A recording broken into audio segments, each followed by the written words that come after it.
예레미야 선지자를 통하여서 주어지는 그 이방 나라에 대한 심판으로서 암몬과 에돔에 관한 그러한 심판을 살펴보고자 합니다. 예레미야 선지자는 계속해서 이스라엘 중심으로 이루어지는 이방 나라들을 향한 심판을 말씀하고 있습니다. 그러니까 이방 나라들이라고 할 때 그 모든 나라들은 다 예루살렘과 관계되어 있는 나라입니다. 그리고 그 심판은 장차 이루어질 그 영원한 심판에 대한 그러한 모습을 우리에게 보여주고 있습니다. 그런 측면에서 이방 나라를 향한 하나님의 심판은 단지 옛날 옛적에 있었던 그런 이야기로 끝나는 것이 아니고 그 이야기를 통하여서 하나님께서는 영원한 심판을 말씀하시고 영원한 심판이 오기 전까지의 삶을 어떻게 살아야 할지를 또 말씀해 주고 있습니다. 예수님을 알든 알지 못하든 이 말씀이 증거되어질 때 이 말씀을 듣는 자들은 분명 이 말씀 속에서 말씀하신 하나님의 뜻을 들어야 됩니다.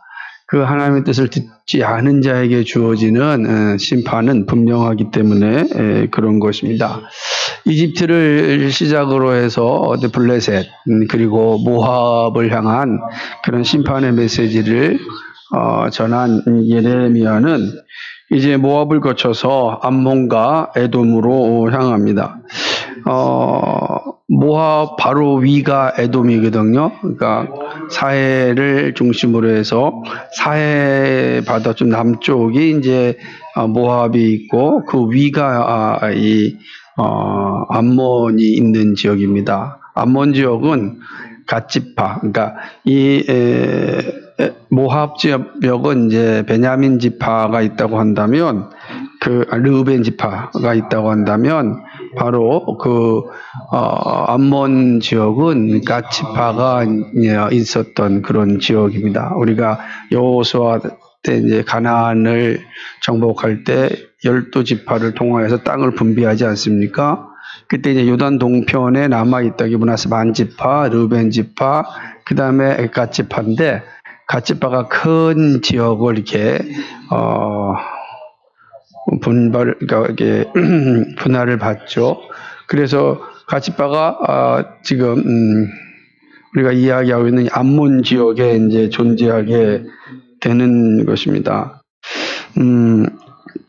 암몬은 어떤 나라인가? 그 시작을 보면 모압과 같습니다.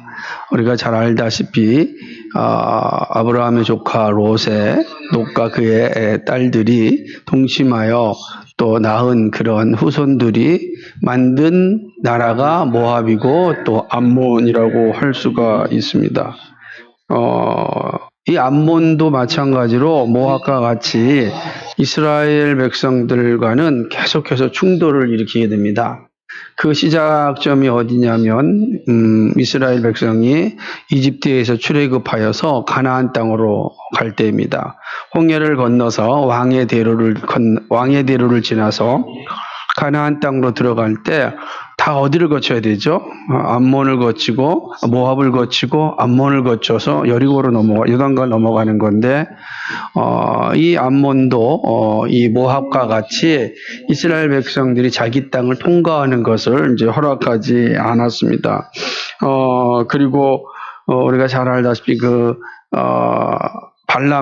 발락이 발람 선지자를 통하여서 이스라엘 백성들을 힘들게 하였던 것처럼 그때 암몬과 모압은 같이 그 일을 하였던 그러한 나라이기도 합니다. 이 암몬과의 전쟁은 아주 지속적으로 이어진 것을 우리가 성경을 통하여서 이제 볼 수가 있습니다. 사사시대에는 끊임없는 영토 싸움이 있었고요. 우리가 잘 알고 있는 그 사사시대의 대표적인 이 암몬과의 전쟁은 사사기 10장과 11장에 기록되어져 있는데 입다이죠. 기생의 아들이었던 입다의 사사 입다가 바로 이 암몬과의 전쟁 이제 등장하는 것입니다. 그래서 이 암몬과의 전쟁을 통해서 그 땅을 분배하고 싸우는 이야기가 여호수아 이후에 사사 시대로 이어서 계속 이어지고 있습니다. 그런데 이 암몬과의 전쟁에서 가장 우리가 잘 알고 있는 사건이 있습니다. 그 사건은 이 밧세바의 전 남편인 우리아죠. 우리아가 암몬과의 전쟁에서 이제 죽임을 당하겠죠. 요압 장군에 의하여서 이 암몬과의 전쟁을 하게 되고, 그리고 그 랍바성에서 이제 죽임을 당하게 되는 겁니다. 그 사건이 바로 이제 암몬이라고 하는 나라의 그 모습인 것이죠. 역대하 20장에서 우리가 말씀을 나눴듯이 이스라엘 백성 여호사밧 시대에는 또 모압과 암몬과 함께 전쟁을 치르는 그런 모습도 우리는 이제 볼 수가 있습니다. 그러니까 그런 측면에서 본다면 이 암몬과 이 이스라엘과의 관계는 아주 오랜 시간 동안 좋은 관계를 유지하지 못했고 서로 으르렁거리는 그런 관계 속에 있었습니다. 선지자들은 이 암몬에 대한 심판의 메시지를 분명히 전하는데 에스겔서 25장 또 스바냐 2장에 보게 되면 그러한 이 암몬에 대한 하나님 심판의 메시지를 동일하게 전하고 있는 것을 이제 보게 되는 것입니다. 선지자는 이스라엘 땅을 점령하였던 이 암몬을 향하여 이제 심판을 하시게 됩니다. 1절에서 보게 되면은 사실 이게 긴 내용이기 때문에 본문을 해설하는 데만 해도 시간이 필요한데, 그래야만 좀 이 내용을 좀 잘 이해할 수가 있습니다. 그러지 아니하면, 그냥 어렵게 그냥 지나갈 수 있는 내용이라 조금 더 시간을 내 설명드리겠습니다.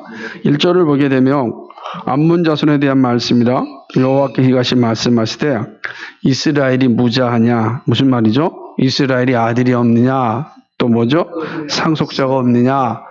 이스라엘의 상속자, 다시 말하면 하나님께서 이스라엘을 자신의 자녀로 삼으셨고, 그리고 그 자녀로서 살 수 있는 모든 권한을 줬잖아요. 그러면 이스라엘의 상속자는 누구예요? 그러니까 하나님께서 주신 상속자는 이스라엘이잖아요. 그러니까 이스라엘은 계속해서 하나님의 손 안에서 이루어지는 겁니다. 근데 지금 이렇게 말하는 이유가 무엇이냐면, 왜 하나님께서 갑자기 여기서 이스라엘이 무자하냐, 상속자가 없느냐 라고 말하는 이유는 그 다음에 있는 구절 때문입니다. 말감이 갓을 점령하며 그 백성이 그 성읍들의 거함을 어찌미뇨 라고 하는 말씀이죠. 말감이 갓을 점령하였다. 이 갓지파를 얘기하는 거고, 이미 말씀드렸듯이 암몬 자손이 어디죠? 갓지파. 이제 땅에 갓지파를 다 점령하고 있는 상황을 이제 의미하는 겁니다. 하나님께서 갓지파에게 암몬 지역의 땅을 줬는데 지금 그 땅이 누구에게 상속되었다는 거예요? 암몬에게 지금 상속된 거예요. 이건 분명히 이스라엘 백성이 준 건데 지금 이 땅의 주인이 누가 된 거예요? 암몬이 되었다는 거죠. 하나님의 것을 하나님이 주지도 않았는데 자기의 것이라고 주장하는 이 암몬을 향하여서 말씀하는 겁니다.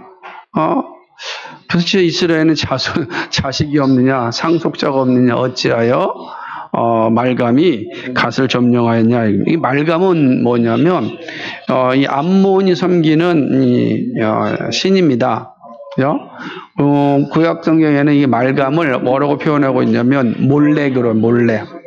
몰렉이라고, 몰렉 신을 섬기는데, 이 말감과 몰렉 신은 대표적으로 인신제사를 드립니다. 사람을 제물로 섬기는 그러한 종교죠. 지금도 보면은 여기 나중에 보겠지만 2절에 보면 랍바가 나오는데, 이 랍바는 어디를 얘기하냐면 지금 요르단의 수도 암만을 의미합니다. 암만. 그러니까 요르단의 수도 암만에 가게 되면은 암만에 이 랍바성이 있어요. 지금도. 근데 그 암만에 그 라빠성 정상에는 이 몰렉 신전이 지금도 웅장하게 남아 있다고 합니다. 저는 사진으로만 봤고 직접 가보지는 못했습니다. 거기까지 갔는데도 못 봤는데 바로 이 암만이라고 하는 도시 자체가 아주 그 분지 위, 꼭, 이 모압은 평지라면 평지에서 산 위로 한참 올라가 가지고 그 위에 다시 분지가 진행되거든요. 그러니까 이 지가 말한다면 요 강대산 요 밑이 모압과 암몬 지역이라고 모압 평지라고 한다면 한 이 정도 올라갑니다. 이 정도 올라가면 다시 또 쭉 해서 평지 분지가 형성되는데 여기가 이제 암만 라빠성이죠. 그래서 사실은 여기를 점령한다는 것은 만만치가 않아요. 산 위를 딱 올라가야 되기 때문에 그 라빠성 꼭대기에 바로 이 몰렉 신전이 있는 거죠. 사람을 제물로 해서 섬기는 그런 종교죠. 그러니까 끔찍한 종교죠. 근데 이게 나중에 흰놈의 골짜기에 어린아이를 이렇게 제사하는 이스라엘의 사건이 일어나잖아요. 그게 다시는 암몬의 그 몰렉신을 사실은 이게 본받아서 그 짓을 한 거였죠. 그런데 하나님을 섬겨야 되는 그런 가치파, 그리고 하나님이신 그 땅이 지금 이 몰렉, 말감이 다시 말하면 암몬 족속이 다스리고 있다라고 하는 것을 의미하고 있는 것입니다. 하나님은 이런 암몬을 향하여서 이제 분명히 말씀합니다. 자, 이 말을 잘 이해하셔야 돼요. 하나님을 섬기고 하나님께서 상속해주는 가치, 지금 몰렉이 지배하고 있는 거, 몰렉이. 그 하나님께서 그 암몬을 향하여서 말씀하시기를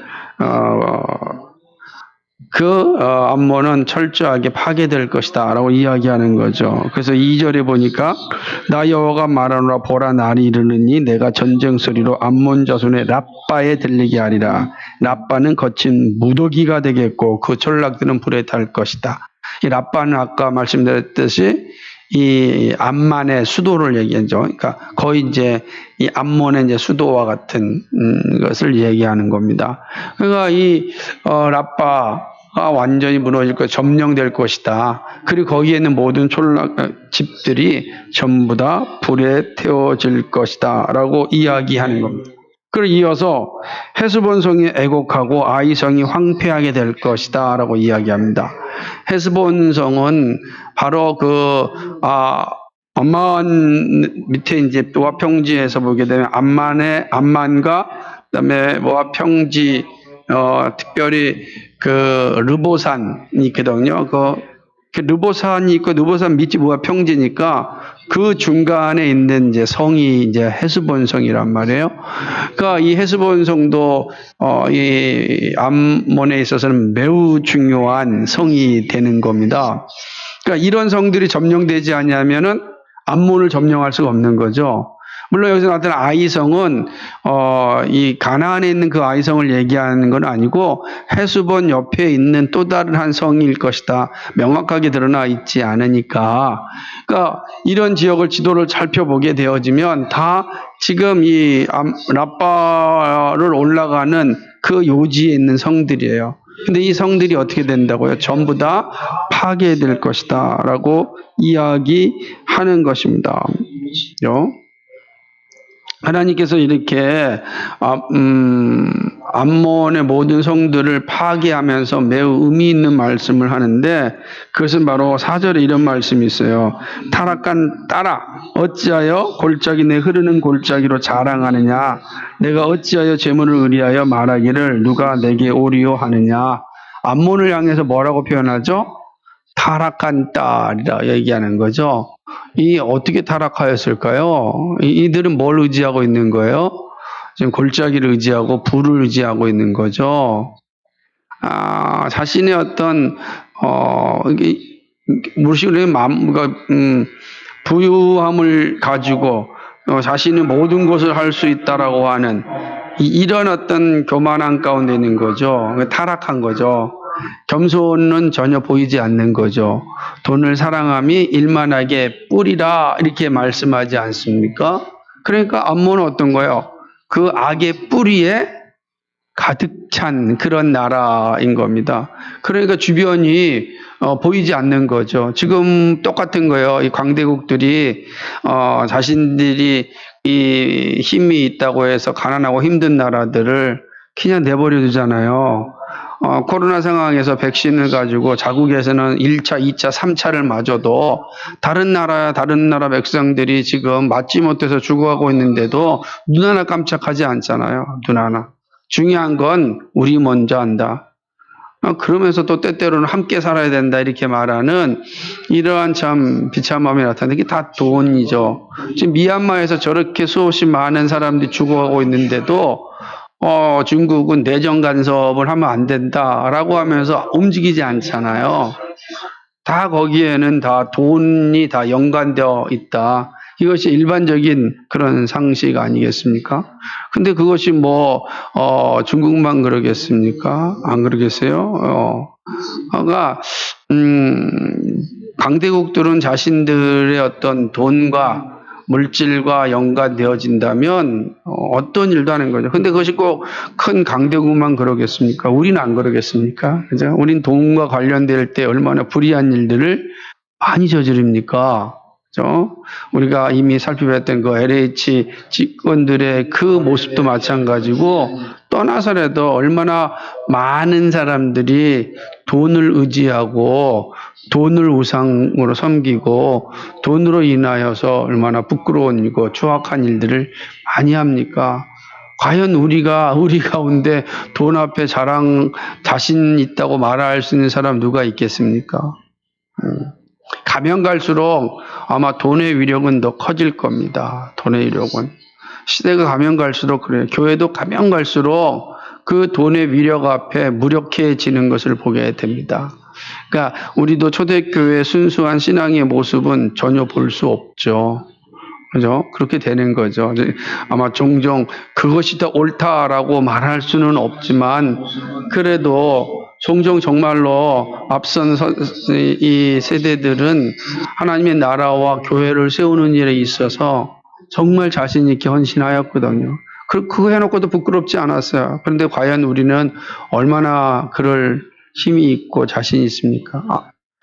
그나마 우리 세대는 나은데 다음 세대는 지금 젊은 세대들이 얼마나 지금 이 돈에 대해서 그냥 몰두하고 있습니까? 영끌 세상 아니면 영끌 세상인데 과연 돈 앞에 자유할 수 있는 사람이 얼마나 되겠습니까? 저는 암몬을 보면서 이게 꼭 암몬의 모습만은 아니다. 하나님께 지적한 이 타락한 딸아라고 얘기하잖아요. 타락한 세상, 이게 지금 우리 가운데 분명히 와 있다라고 할 수가 있는 것입니다.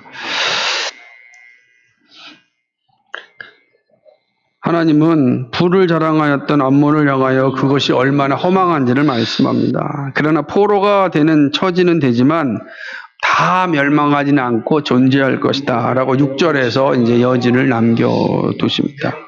이것이 이제 암몬에 대한 그런 말씀입니다. 그리고 우리가 암몬에 대한 말씀을 잘 이해하고 있어야 됩니다. 그 핵심이 뭐죠? 타락한 딸아라고 하는 거죠. 이 말씀을 기억하셔야 돼요. 두 번째는 이제 에돔에 대하여 심판을 합니다.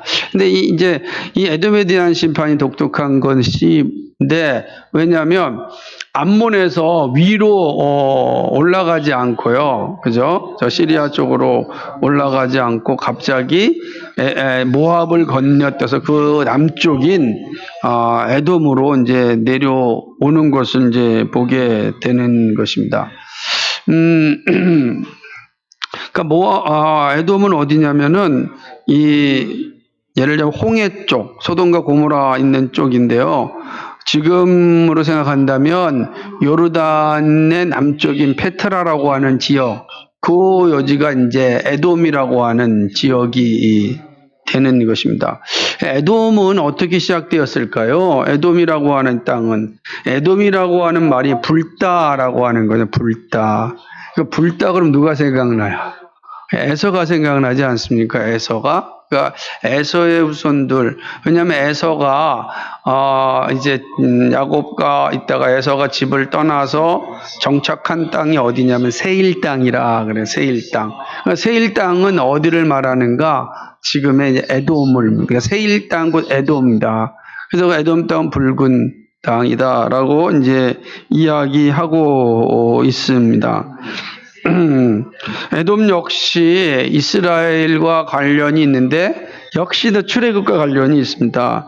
에돔도요, 이스라엘 백성들이 출애굽하여서 에돔을 지나서 모압을 지나서 암몬을 지나서 그 다음에 이제 가나안으로 들어와야 되는데 그 시작점인 에돔도 이스라엘이 통과하는 것을 거부합니다. 민수기 20장 14절과 21절인데요. 거부하는 것을 이제 보게 되는 겁니다. 그러니까 그렇게 이제 이스라엘과 관계를 맺게 되죠. 그러고 난 뒤에 다윗 시대 때 에돔이 다윗의 이제 지배를 받습니다. 다윗의 영토가 상당히 넓어서 에돔까지 가게 되고 지금도 그래서 페트라를 가게 되면은 바로 다윗 시대의 영토가 바로 이 페트라까지다라고 하는 그런 유적지를 이제 볼 수 있습니다. 그러니까 엄청나게 넓은 땅을 지금 다윗이 사실은 지배하였다라고 하는 것을 보게 되는 건데요. 사무엘하 8장 14절을 보게 되면 다윗이 에돔에 수비대를 두되 온 에돔에 수비대를 두니 에돔 사람이 다 다윗의 종이 되니라. 다윗이 어디를 가든지 여호와께서 이기하셨더라. 이렇게 기록되어 있습니다. 그러니까 온 에돔에 수비대를 뒀다. 그러니까 에돔 땅 저쪽에 다 누구의 통치를 받고 있다는 겁니까? 다윗의 통치를 받고 있었다. 그러니까 아주 남쪽까지 다 이제 통치를 받고 있었습니다. 이 통치는 여호사밧 때까지도 이제 이어지게 되는데요. 열왕기상 22장 47절 보게 되면은 여호사밧 왕 때도 이제 에돔이 다 이스라엘의 영토가 되는 것을 이제 볼 수가 있습니다. 그러니까 에돔 역시 시작은 출애굽 때 시작되었고 그 지배는 이제 다윗 시대에 지배를 이제 받고 있었던 것입니다. 그렇지만 끊임없이 이 에돔은 이스라엘과 계속해서 이제 또 충돌하는 그러한 나라였던 것입니다. 에돔에 대한 말씀은 이렇게 시작하면 독특한데요. 7절에 보니까 에돔에 대한 말씀이라 만군의 여호와께서 이같이 말씀하시되 대만에 다시는 지혜가 없게 되었느냐 명철한 자에게 모략이 끊어졌느냐 그들의 지혜가 없어졌느냐 이렇게 말씀합니다. 그래서 대만이라고 하는 건 다시 에돔을 의미하는 단어입니다. 그러니까 성경에서 대만 그런 건 에돔을 말하는 거예요. 대만과 에돔은 같은 말이다. 이렇게 이제 보면 되는 것입니다. 하나님께서는 대만의 지혜가 없게 되었느냐, 명철한 자에게서 모략이 끊어졌느냐, 이렇게 묻습니다. 이렇게 묻는 이유가 뭘까요? 대만 자체, 에돔이 뭐예요? 지혜로운 민족이었다. 그러니까 지혜를 의지한, 자신들의 지혜를 아주 의지하였던 그런 민족입니다. 정말로 그들이 남겨놓은 그 유물들을 보게 되면 아주 대단한 걸 보게 되죠. 페트라 같은 데를 가보면, 그 시절에 그 산을 다 이렇게 바위 같은 걸 다 만들어서 관계수로도 만들고, 이거 정말로, 대단한 과학적인 지식을 가지고 있는 그런 모습을 내고, 외부의 침입을 아주 효과적으로 막기 위하여서 온갖 땅굴을 만들고 굴을 만들어서요. 굴이 아주 기가 막히게 만들어져 있어요. 정말로 거기 잘못 들어갔다 나오지 못할 정도로 석회암 동굴을 너무너무 잘 뚫어놓은 곳을 지금 페트라 가면은 여전히 볼 수 있습니다. 더군다나 이 에돔 땅은 드넓은 땅에 와디가 되게 많거든요. 그러니까 광야와 그다음에 이런 광야들이 되게 많은 것입니다. 혹시 그 영화 중에 마션이라고 하는 영화가 있죠. 마션. 혹시 보셨어요? 마션? 그 영화를 촬영했던 곳이 바로 이제 이 에돔 지역이다 이렇게 생각하면 돼요. 그 마션이 촬영해서 막 뛰어노는 게 나오잖아요. 그게 에돔 지역이에요, 에돔 지역. 그러니까 대단히 이제 넓은 땅이기도 하고요. 그 지역이니까 상당히 지혜를 숭상한 것 같아요. 그러니까 이렇게 이야기하죠. 그 증거를 또 하나 볼 수 있는 장면 중에 하나가 뭐냐면, 욥기서 2장에 보게 되면 욥이 이제 시험을 당하지 않습니까? 그 시험을 당할 때 욥에게 찾아온 세 친구가 있습니다. 욥에게 찾아온 세 친구자 중에 한 사람인 엘리바스라고 하는 사람이 있는데, 그 엘리바스가 바로 대만 사람 엘리바스 이렇게 이제 기록하고 있는 것을 보게 되는 것이죠. 그러니까 욥기 2장 11절인데요. 대만 사람, 그러니까 어디서 에돔 사람이죠. 그러니까 우리가 욥의 세 친구가 등장하는 것은 욥에게 매우 지혜로운 얘기를 하잖아요. 자신의 지혜를 가지고 얼마나 많은 얘기합니까? 그러니까 욥이 정신 못 차리잖아요. 뭐 다 방언을 하지만 그 친구들의 끊임없는 우리가 그걸 다 읽고 있다 보면 다 옳은 말 같이 들려지잖아요. 세 친구 하는 말이 맞아 맞는 것처럼 들려질 정도로 그게 지혜로운데, 그 중에 한 사람이 바로 대만 사람이었다. 그러니까 에돔은 뭘 되게 자랑스러워했는가? 매우 이제 지식을 자랑하는, 의지하는 그런 나라였다라는 것은 이제 볼 수가 있는 거죠. 그런 이 에돔을 향하여서 하나님께서 말씀합니다. 뭐라고 이야기합니까? 도망하라고 말하는 거죠. 그죠? 도망하라. 드단검이나 돌이켜 도망할지어다. 깊은 데 숨을지어다. 네가 에서의 재난을 그에게 임하게 하여 그를 벌할 때가 이르게 하리로다. 하나님께서 말씀하는 거야. 에서의 재난을 너에게 임할 테니까 도망하라 라고 하는 겁니다. 그래서 깊은 데 숨을지어다 라고 하는 건, 이거 이제 에돔 땅을 이해하면 알 수가 있네요. 깊은 데는 어디겠어요? 동굴 얘기하네. 깊은 동굴에 숨으라는 거예요. 거기 깊은 동굴에 숨으라. 재난을 피하라 라고 이야기하는 겁니다. 하나님께서 내가 에서의 재난을 그에게 임하게 할 것이다. 8절에 그렇게 말씀하지 않습니까? 에서의 재난이 뭐겠어요? 그죠?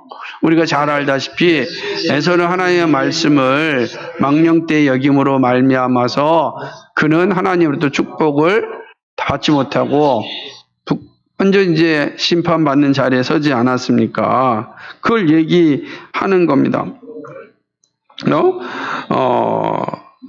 에서에 대한 이야기를 하면서 9절에 보니까 포도를 거두는 자들이 내게 이르면 약간의 열매도 남기지 아니하겠다라고 해요. 도둑이 오면 아주 악랄하게 다 가져간다 이렇게 얘기하는 겁니다.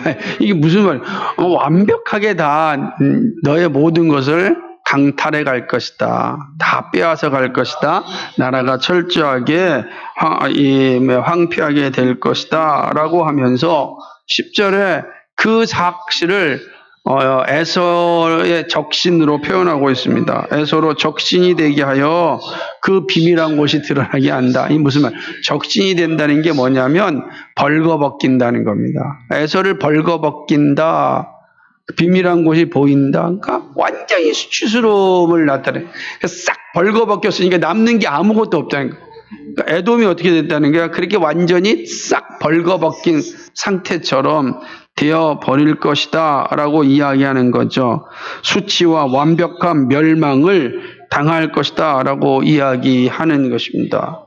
에서에게 임한 재난이 바로 너희가 그대로 보게 될 것이다 라고 하죠.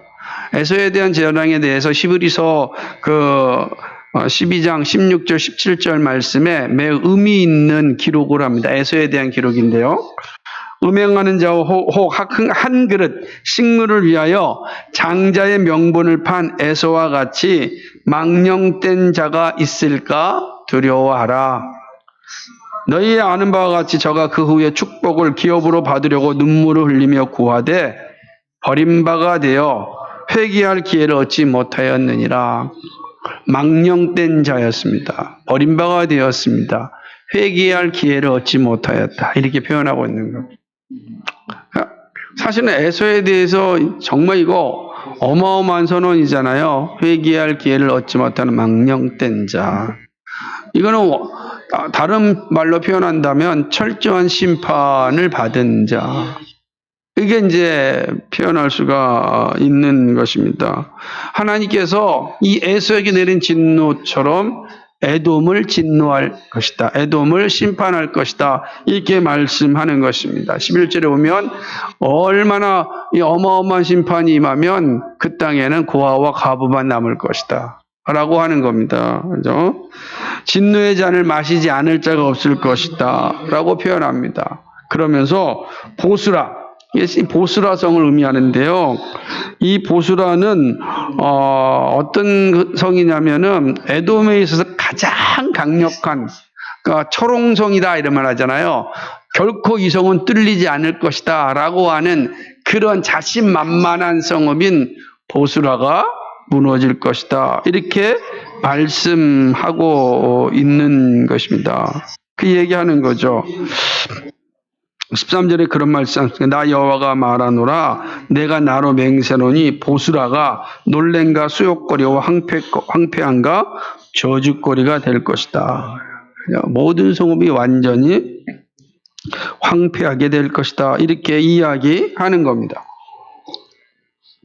그러니까 에돔이 아주 철저한 심판을 받을 것임을 계속해서 지금 반복적으로 말씀하고 있는 것이죠. 결국 에돔은 열방 중에 멸시받을 자가 될 것입니다. 여러분 이게 되게 의미 있는 작업인 거예요. 지금 에돔은 뭘 의지하였어요? 항상 기억하셔야 됩니다. 근데 그 에돔이 어떻게 된다? 멸시받은 자가 될 것이다. 라고 이야기합니다. 15절은 이들의 16절은 이들에 대하여서 분명히 이야기하는데 바위팀에 거하며 산꼭대기를 점령한 자여. 참. 무슨 말이냐면, 그냥 에돔이 그렇게 산을 지금도 페트라에 가게 되면 산 위 높은 곳에 어마어마한 궁전이 있어요. 그래서 제가 거기는 안 가봤는데 지난번에 이제 TV에서 페트라를 방영하는 걸 봤는데 진짜 그 돌산 꼭대기에 뭐가 정원도 만들어 놓고 근데 호수도 만들어 놓고 돌 위에 바위 위에 호수를 만들어, 그러니까 정원이요, 정원을. 여러분 그게 대단한 거잖아요. 그러니까 엄청난 거죠. 그러니까 이 표현을 그걸 보면은 이 말씀이 다 이해가 되는 거예요. 그러니까 거기에 누가 쳐들어오겠어요? 거기에 누가 쳐들어오겠습니까? 네가 독수리같이 보금자리를 높이 지었을지라도, 그러니까 우리가 독수리의 집 본 적 있습니까? 우리는 잘 못 봐요. 왜냐하면 바위 높은 곳에 그 집을 지기 때문에 보지도 못한다. 이게 지금 이 에돔이 뭐예요? 독수리와 같이 그 보금자리를 바위 꼭대기에 져놨다고요. 누가 쳐들어오겠느냐? 쳐들어와도 안전하다. 우리는 누가 온다 할지라도 우리가 세우는 보금자리에서 끌어낼 자가 없다라고 자신만만하네. 왜요? 그 지혜니까. 자신들의 지혜를 가지고서 그렇게 만들어 놨으니까. 그죠? 지혜가 없는 사람은 뭐 할 말도 없는데 이 자신들의 이 과학적 지식을 가지고서 완벽하게 만들어 그 산꼭대기에 물이 흐르게 해놨으니 정말 대단한 겁니다. 정말. 여러분 한번 이렇게 찾아서 한번 보십시오. 그러면 그 페트라나 그 남지역이 대단하거든요. 근데 뭐라고 말씀합니까? 내가 거기서 너를 끌어내리라 그랬어요. 너희가 아무리 산꼭대기에 보금자리를 만든다 할지라도 내가 너희를 끌어낼 것이다. 이렇게 말씀하는 것이죠. 하는 것이다. 물론 그렇다고 해서 페트라가 에돔이라는 건 아니에요. 그건 이제 나빠르라고 하는 제국인데, 근데 그 지역 자체가 그렇다라고 하는 것입니다. 하나님께서는 이들을 향하여서 에돔이 이렇게 철저하게 파괴될 때 에돔에 있는 모든 용사들은 다 여인들처럼, 통곡하는 여인들처럼 될 것이다. 그럼 하나님께서 어떻게 이들을 심판하실 것인가? 그 말씀을 19절에 보면 이렇게 나옵니다. 같이 읽어볼까요? 19절에 시작. 보라, 사자가 요단의 수풀에서 올라오는 것 같이 그가 와서 견고한 초소를 칠 것이라. 내가 즉시 그들을 거기서 쫓아내고 택한 자를 내가 그 위에 세우리니 나와 같은 자 누구며 나로 더불어 다툴 자 누구며 내 앞에 설 목자가 누구냐. 이렇게 말합니다. 어떻게 된다는 거예요? 요단의 수풀에서 올라오는 사자가 그들을 침략하겠다는 거예요. 그러면서 말하기를 내가 즉시 그들을 거기서 쫓아내고 택한 자를 내가 그 위에 세울 것이다. 여기 택한 자는 누굴까요? 바벨론을 의미하는 겁니다. 그러니까 하나님께서 택한 바벨론을 통하여서 에돔을 완벽하게 다 심판하실 것이다. 이렇게 말씀하시는 겁니다. 이렇게 심판받을 때 에돔의 모든 군사들은 통곡하는 여인처럼 될 것이다. 통곡하는 여인은 어떤 걸 상징합니까? 모든 것을 상실한 모습이죠. 모든 것을 상실한. 어저께가 5.18이었는데 5.18 영상 보게 되면은 자녀를 잃은 그 어머니가 통곡하는 모습을 보여주지 않습니까? 어저께도 피드첩 보니까 미얀마 사태 때 자녀를 잃은 부모가 통곡하는 그런 거예요. 왜? 자기가 할 수 있는 게 없잖아요. 할 수 있는 건 그냥 우는 거예요. 근데 그게 누구라고요? 용사들이 그렇다는 거예요. 에돔의 용사들이 그렇게 통곡한다는 거예요. 아무것도 할 수 없는 처참한 상태죠. 그냥 통곡하는 거 외에는 할 게 없어요. 통곡하는 거예요. 이것처럼 비참한 게 없는 거예요. 에? 돌이라도 던지고 싶은데 그 힘도 없는 거예요. 그냥 우는 거 외에는 내가 할 수 있는 게 없는 상태. 그게 정말 비참한 상태죠. 그게 바로 통곡하는 여인의 상태를 의미하는 거예요. 근데 그 에돔 군사들이 그렇게 될 것이다. 라고 이제 말씀하는 것입니다. 22절에 그걸 표현하지 않습니까? 그날의 에돔 용사의 마음이 구로하는 여인 같으리라. 그렇게 얘기하는 거예요. 그러니까 제가 이렇게 말씀드리면은 정말 에돔 자체가 좀 끔찍하지 않습니까? 그죠? 끔찍하게 심판의 자리에 이르게 되는 거죠. 자, 제가 이제 여기까지 암몬과 에돔에 대한 이 말씀을 자세히 풀어서 말씀드렸습니다. 분이 우리에게 분명히 말씀하는 것이 들리지 않습니까? 하나님을 대적하고 자신을 의지하였던 나라를 향한 하나님의 준엄한 심판. 이 본문의 핵심이에요. 그러니까 하나님을 대적하고 자신을 의지하였던 그 세대와 나라들을 향하여서 하나님은 심판하신다라고 하는 것입니다. 이 심판은 영원한 심판 앞에 누구도 피할 수 없음을 보여주는 그런 말씀인 것입니다. 저는 이게 이스라엘을 향한 것이 아니기 때문에 이 말씀은 온 세계, 다시 말하면 온 세상을 향한 하나님의 분명한 메시지다. 그러니까 나는 예수 안 믿으니까 하나님의 심판과 관계없어요 라고 말하는 것은 가장 무지하고 한심하다. 라는 거 보여주는 겁니다. 그들은 이 땅에서도 하나님의 은혜를 누리지 못하지만 영원한 심판대 앞에서도 하나님의 호의를 받지 못한다. 그리고 반드시 하나님의 심판대 앞에 섰을 때 철저하게 심판을 받게 될 것이다.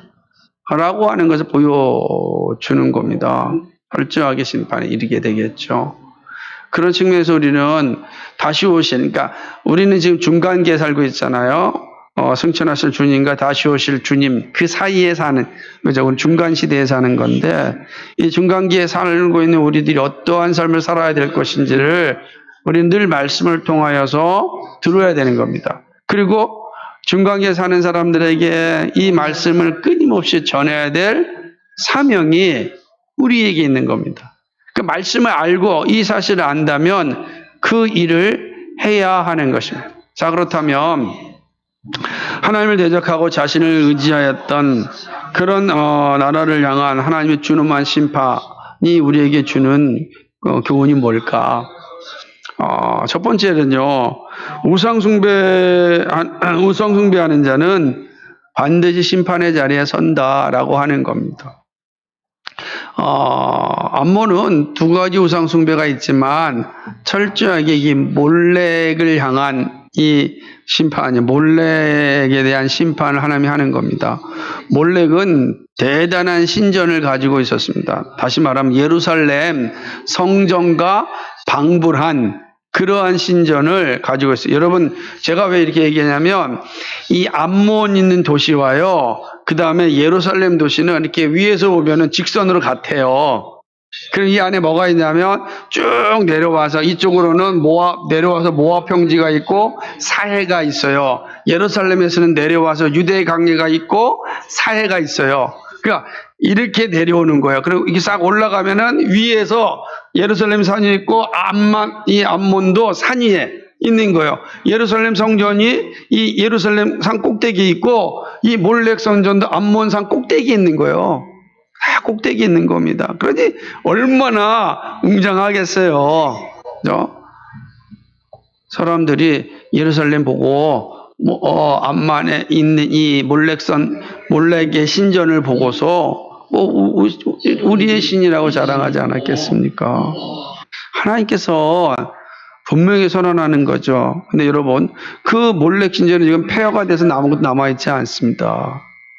몰렉 신을 섬기는 자들은 이제는 이 땅에서 보기도 힘들죠. 그러나 이 땅에 하나님의 나라는 끊임없이 증거되고 있고, 여러분 여전히 요르단, 그 몰렉 신전이 있었던 요르단에 교회가 얼마나 많이 세워졌습니까? 아직 거기는 이슬람이 넘쳐나고 있지만 그러나 하나님의 교회들도 계속해서 세워져 있는 겁니다. 누가 사라졌습니까? 하나님의 말씀은 정확하게 이루어진 거예요.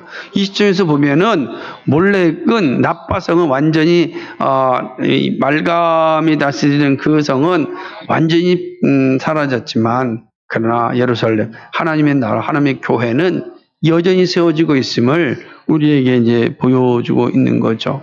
성경은 처음부터 끝까지 이 우상 숭배에 대하여 분명히 심판합니다. 우상 숭배는 하나님을 반역하는 행위이고 반드시 하나님 앞에서 결산을 받아야 되는 존재인 것이죠. 요한계시록에 보게 되면 그래서 우상 숭배하는 자들 향해서 음녀라 그러죠. 음녀라 그래서 그 음녀입니다. 음녀는 철저히 우상 숭배를 이제 하는 것을 의미하지 않습니까? 그들은 영원한 심판, 영원한 지옥, 무조갱에 떨어진다. 지금은 살아있는 것 같이 막 발악을 하지만 그 무조갱에 떨어진다라는 사실은 우리가 이 심판을 통해서 배워야 되는 거죠. 그러니까 오늘 우리도 늘 우리 안에 있어 나타나는 이 우상 숭배와의 싸움이 얼마나 중요한지 모릅니다. 보십시오. 우리 주변에도 얼마나 우상 숭배하는 사람들이 많습니까? 정말 많이 있습니다. 어떻게 피조물을 섬기고 살아갑니까? 그래서 안타까운 겁니다. 그래서 이 말씀을 볼 때는 그들이 하나님 앞에 섰을 때에 그들이 행한 행위로 인하여 하나님 앞에 철저한 심판을 받게 된다라는 사실을 보여주는 겁니다.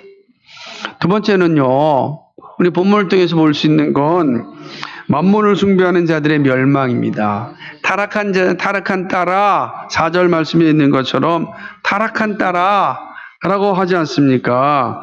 어찌하여 골짜기고 내 흐르는 골짜기로 자랑하느냐? 내가 어찌하여 재물을 의리하여 말하기를 누가 내게 오리오 하느냐? 재물을 자랑하는 자, 재물을 의지하는 자, 그걸 갖다 타락한 자라. 하나님 분명히 타락한 자라고 선언합니다. 그래서 돈을 사랑함이 일만하게 뿌리다라고 하는 선언은 타락했기 때문에 그런 거예요. 타락했기 때문에. 우리는 청지기로 부름받았지, 우리는, 재물로 지배를 받는 그런 재물의 종으로 우리는 부름받지 않았습니다. 그러므로 하나님의 심판은 이 만몬을 숭배하는 자들을 향합니다. 예수님께서 말씀하시기를 하나님과 재물을 겸하여 섬기지 말라 그랬습니다. 왜 그렇죠? 그 우상숭배니까요. 어떻게 하나님과 동등되는 것이 존재할 수 있겠습니까? 제가 오늘도 어떤 분과 이야기하면서 참 지금 목회적 상황이 어려우니까 많은 목사님들이 이제 두 가지 직업, 세 가지 직업을 갖게 되는 거예요. 현실적으로 어렵고 힘든 부분이 있죠. 왜냐하면 목사뿐만 아니라 일반 성도들도 두 가지, 세 가지 직업을 가지고 있잖아요. 근데 가장 염려됐던 것은 그 현실은 다 이해가 되는데 어려운 현실은 다 이해가 되고 다 마음도 아픈데 그러나 하나의 문제가 뭐냐면 과연 우리가 이 만몬과의 싸움에서 이길 수 있을까라고 하는 거예요. 돈에 맛을 들이고 그것으로 인하여 안정감을 누리게 되고 그것으로 인하여서 어떤 자신감을 갖게 된다면 하나님을 의지하는 삶일까요? 아니면 내가 만몬을 의지하는 삶일까요?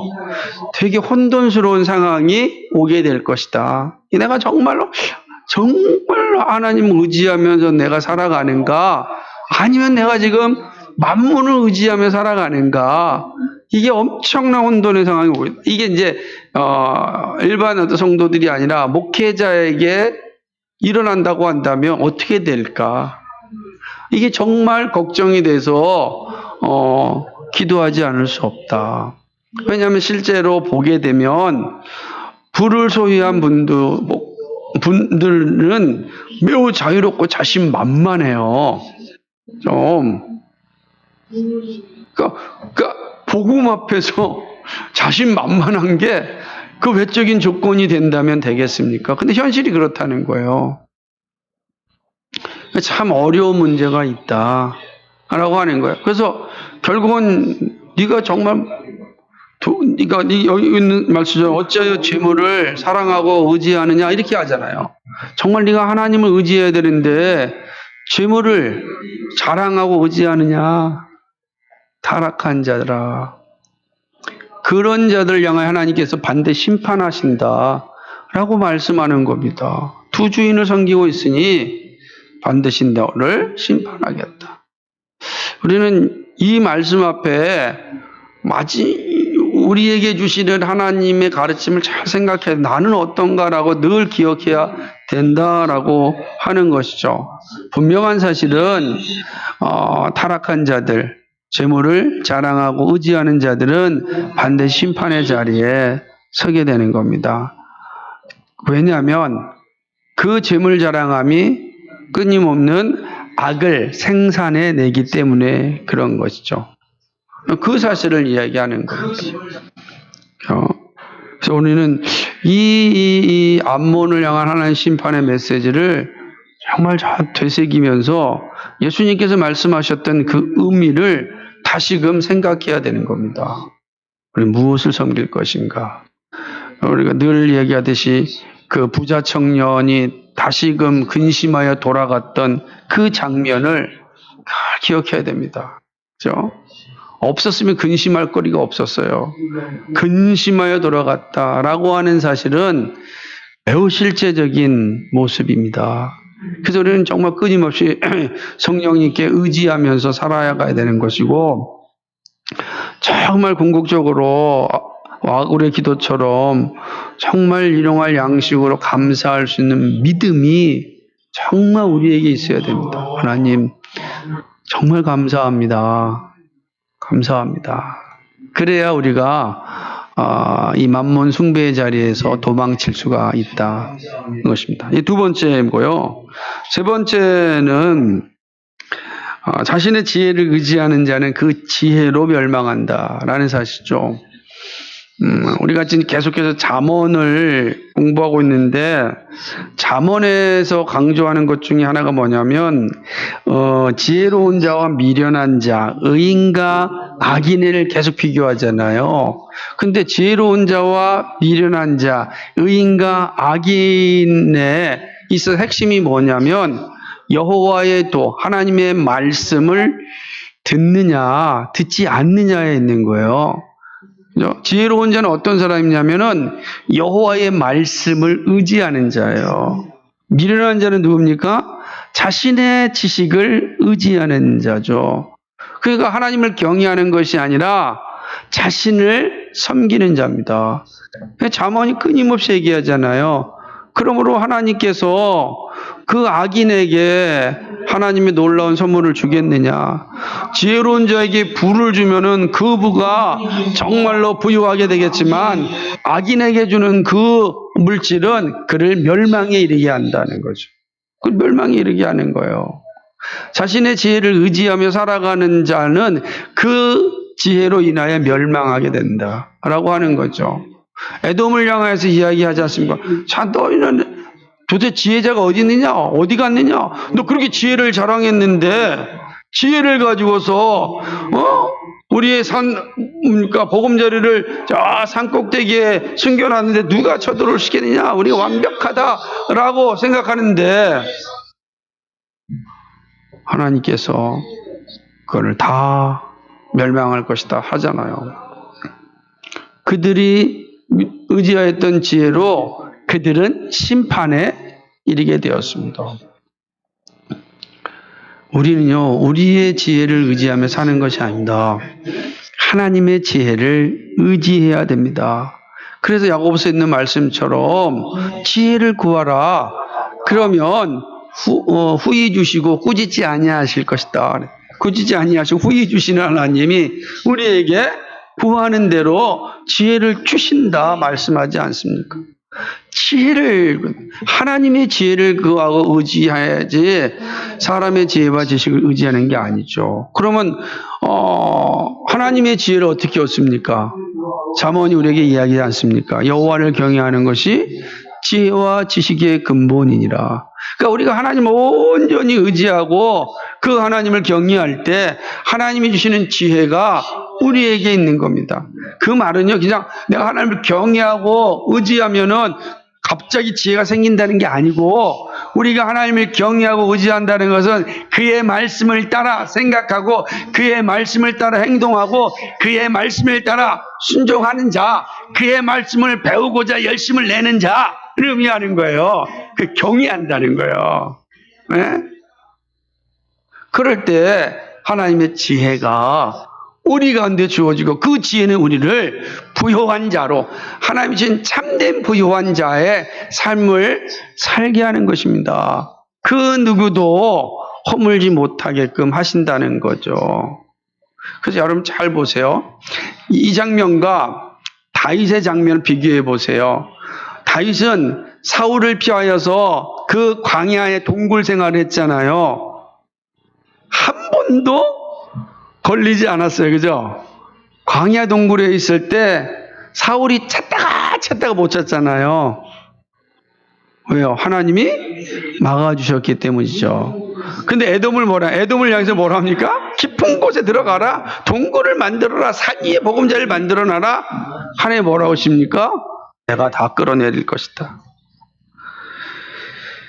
내가 다 끌어내릴 것이다. 이렇게 말씀하지 않습니까? 똑같은 상황인데 하나님을 의지하였다. 하나님의 지혜를 사는 자는 그 누구도 끌어내지 못하지만 자신의 지혜를 의지하는 자는 하나님 끌어내리신다. 여러분, 누구를 의지하며 사시겠습니까? 무엇을 의지하며 사시겠습니까? 우리는 정말로 하나님을 경외함으로 하나님의 지혜를 받아야 됩니다. 그 지혜가 우리를 살게 하는 것입니다. 그것이 바로 생명의 길로 가는 길입니다. 그런 측면에서 우리는 이 마지막 말씀을 통해 생각하는 것은 하나님을 믿고 그의 말씀을 듣는 것이 생명의 길이다 라고 하는 사실을 확고하게 붙잡아야 될 것입니다. 말씀을 맺습니다. 사랑하는 여러분, 우리는 그래도 에돔과 암몬 같이 이방이 아니잖아요. 우리는 이방의 사람이었는데 하나님께서 우리를 자녀로 삼아주셨잖아요. 그 자체가 얼마나 고마운지 몰라요. 자녀로 삼아주신 하나님께 너무 감사하죠. 내가 무엇이 간데 자녀로 삼아주셨으니. 우리도 에돔과 암몬과 같은 이방 사람이었잖아요. 소망이 없는 사람이었는데 그리스도께서 믿음의 사람들을 보내셔서 우리에게 복음을 정결케 하셨고 우리로 하여금 자녀로 삼아주셨잖아요. 그래서 우리는 이제 자녀가 된 거예요. 이방인이 아니라 자녀가 되었습니다. 얼마나 감사한 일입니까? 내가 자녀로서 살아갈 수 있다는 것이 복된 거고 자녀의 정체성을 가지고 있는 것처럼 행복한 것이 없다. 우리는 그 자녀됨의 삶을 자신 있게 살아가야 됩니다. 여러분 그렇게 살고 계시죠? 그래서 우리가 복된 겁니다. 여러분이 복된 것입니다. 여러분이 참으로 귀하고 존귀한 이유가 바로 여기에 있습니다. 그래서 늘 우리 자신을 살펴야 되는 겁니다. 나는 정말로 하나님만 의지하고 있는가? 나는 정말 돈을 사랑하면 일만에게 뿌린 줄 알고 만문과에 끊임없이 싸우고 있는가? 내 안에 끊임없이 올라오고 있는 이 우상을 섬기고자 하는 욕망과 늘 싸워 이기고 있는가? 여러분 이거 잠깐 놔두면 끊임없이 우상의 욕망이 올라와서 우리를 집어삼킵니다. 집어삼키는 거예요. 정말 늘 그 싸움에 최선을 다하여 참여해야 하는 것입니다. 그것이 우리가 할 일이다. 늘 살펴야 되죠. 그러기 위해서는 여러분 다른 무엇보다도 하나님의 지혜를 날마다 구해야 되는 거죠. 그렇죠? 지혜를 주시면 후히 주신다 그랬잖아요. 하나님 지혜를 주십시오. 그래야 됩니다. 그래서 제가 주일날도 세 사람의 삶의 모습 가운데 세 사람을 유지하는 것은 하나님의 말씀과 복음과 기도다. 이 복음과 기도가 끊어지면 옛사람이 우리를 지배한다. 항상 이 복음의 말씀과 기도의 자리가 있어야 되는 거고 아침마다 일어나서 말씀과 함께 살아갈 때 기도가 있어야만 하나님과 교제가 일어나는 거예요. 말씀과 함께 기도가 있을 때 교제가 일어나고 그 교제는 성령이 역사하는 통로가 되기 때문에 그럼 성령께서 우리를 이끌어 가시는 겁니다. 이 일을 날마다 반복적으로 쉬지 않고 감당해야 됩니다. 그것이 우리가 심판의 자리에 섰을 때 잘했다. 수고했다. 충성된 종아. 이런 놀라운 은혜의 말씀을 듣게 될 것입니다. 바울 사도가 고백하였던 것처럼 정말로 의의 면류관, 생명의 면류관을 다 받아 쓰는 그런 하나님의 사람들이 되기를 주님의 이름으로 축복합니다. 거룩하시고 자비하신 아버지 하나님 고맙고 감사합니다. 오늘도 우리에게 주신 이 말씀, 이 암몬과 에돔의 심판을 통하여서 우리에게 말씀하시는 하나님의 말씀을 보게 됩니다. 정말로 우리도 타락한 자였고 부패한 자였고 멸망의 자리에 설 수밖에 없는 자였는데 예수 그리스도의 피로 말미암아 구원받은 자 되고 이방인에서 참으로 자녀가 되게 되었습니다. 하나님 아버지 자녀된 자로서 부끄러움 없이 살아갈 수 있도록 도와주시고 믿음의 경주를 잘 감당할 수 있도록 날마다 말씀과 기도의 자리가 끊어지지 않게 하시고 하나님을 경외하는 그 기쁨의 자리에 설 수 있도록 도와주옵소서. 늘 하나님을 경외하는 자리에 서서 하나님을 알아가고자 하는 열심과 또 애씀이 우리의 삶 가운데 날마다 생겨나도록 인도하여 주옵소서. 그리하여 하나님 보시기에 잘했다 칭찬받는 귀한 자녀들 되게 하여 주옵소서. 감사합니다. 예수 그리스도의 받들어 기도하옵나이다. 아멘.